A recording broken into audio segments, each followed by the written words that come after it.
এটা অত্যন্ত বেদনাদায়ক, অত্যন্ত দুঃখের বিষয়। প্রথমে আমি এই অকাল মৃত্যুতে শোক ব্যক্ত করছি, শ্রদ্ধা জানাচ্ছি এবং পরিবার পরিজনের প্রতি সমবেদনা জানাচ্ছি।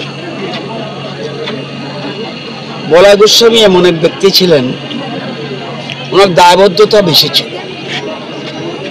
কোনো দায়িত্ব দেওয়া হলে সেটাকে কিভাবে সম্পন্ন করা যায় উনি জানতেন।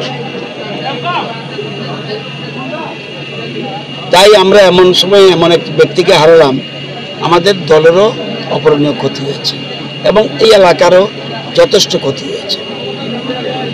সবচেয়ে বড় কথা হলো, আমি যদি রাজ্যের 10-12 জন নেতাকে ধরি যারা এই টেকনিক্যাল বিষয়টা বুঝে, এই সারা রাজ্যে মাত্র 12 জন আছে এই টেকনিক্যাল নির্বাচনের টেকনিক্যাল বিষয়টা বোঝানোর জন্য।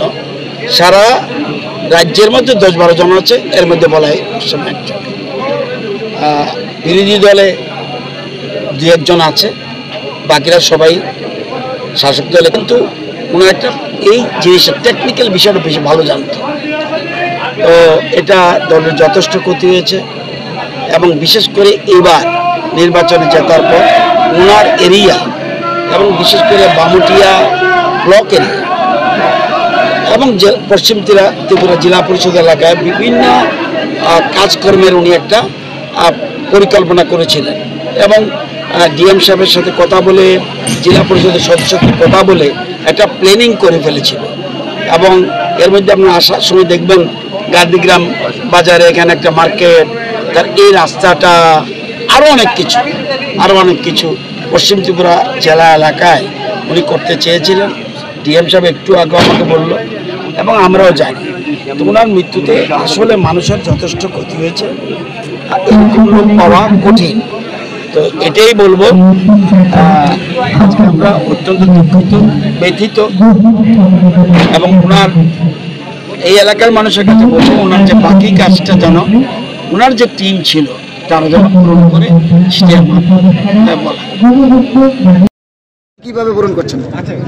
দেখুন, কোন মানুষের যাওয়াটা ঘাটতি পূরণ তো সম্ভব নয়, কিন্তু এটা বলতে পারি একজন দক্ষ কার্যকর্তা ছিল। শুধু কার্যকর্তা নয়, এরকম রাজনৈতিকভাবে এত দক্ষ কার্যকর্তা, ইলেকশন পরিচালনা বা ইলেকশন ম্যানেজমেন্ট, এটা এত সূক্ষ্মভাবে তিনি করতেন। এটা আমি আমার জীবনে, রাজনৈতিক জীবনে এটা বোধহয় প্রথম ব্যক্তি যাকে দেখেছি আমি উত্তর জেলার থেকে একদম দক্ষিণ জেলা পর্যন্ত 7টা বিধানসভার বিভিন্ন ইকুয়েশন, সেখানে রিজার্ভেশনই হোক, পঞ্চায়েত নির্বাচন হোক, পঞ্চায়েত সমিতি, জেলা পরিষদ বা বিধানসভা লোকসভা নির্বাচনে সেই বুথগুলোকে ম্যানেজ করা, সার্বিকভাবে বলতে পারি একজন দক্ষ কার্যকর্তা আমরা হারিয়েছি। এটা পূরণ হওয়া সম্ভব নয়। তো আজকের দিনে একটাই বলবো যে পরিবারে যারা রয়েছে তাদের প্রতি আমাদের সমবেদনা। আমাদের ভারতীয় জনতা পার্টি তাদের পরিবারের সঙ্গে রয়েছে। আর উনি যাওয়াটা ভারতীয় জনতা পার্টির জন্য একটা বড় ক্ষতি হলো। এইরকম লোক তৈরি করা, এরকম লোক পাওয়া খুব কঠিন আজকের দিনে। আপনি কি মনে করেন একটা রাজনৈতিক নক্ষত্রের পতন হয়েছে? দেখুন, উনি যদিও নির্বাচনী রাজনীতিতে যেতেন না, কিন্তু তিনি ম্যানেজমেন্ট, যেটা বললাম রাজনৈতিক ভাবে ম্যানেজমেন্ট যেভাবে তিনি করতেন, তিনি একজন ভালো দক্ষ কার্যকর্তা। তিনি নেতা তৈরি করতে পারতেন। তিনি নিজে যদিও জনপ্রতিনিধি হিসাবে সভাধিপতি এবার তিনি নির্বাচিত হয়েছেন, কিন্তু ওনার জীবনের একটা বড় সময় নেতা তৈরি করতে তিনি সময় দিয়েছেন। ये बहुत ही दुखद और बहुत ही मर्मरता वाला इशू है कि बलाई गोस्वामी जी, जो ना केवल एक अच्छे नेता थे परंतु एक बहुत ही अच्छे इंसान और प्रदेश और देश के बारे में सोचने वाले एक व्यक्ति थे। और अकस्मात किसी इलाज के लिए गए और इलाज के दौरान ही उनका निधन हो गया। हम सभी अभी भी शॉक में हैं कि ये इतने अच्छी लीडरशिप को प्रदेश में, खासकर हमारे ज़िले में जो नेतृत्व था उसने खोया है। और मेरी उनके परिवार और समाज के सभी लोग जिनकी वो सेवा में थे, उन सभी के साथ मेरी संतावना है।